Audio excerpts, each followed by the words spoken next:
வளர்ந்த பொண்ணு கும்மி அடிக்க துள்ளுது மனசு இப்போ தந்தை அடிக்க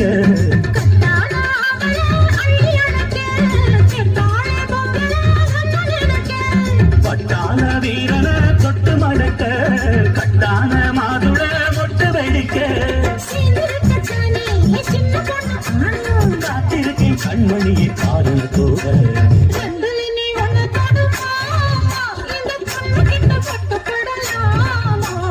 ஜல்லிக்கட்டு காலரடி ராமா நீ தும்ப விட்டு வாழ தொடலாமா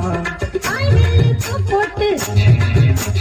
படிக்கோமா புது பாட்டு ஆமாண்ணா அதுதானே அதுக்காக விளையாட்டு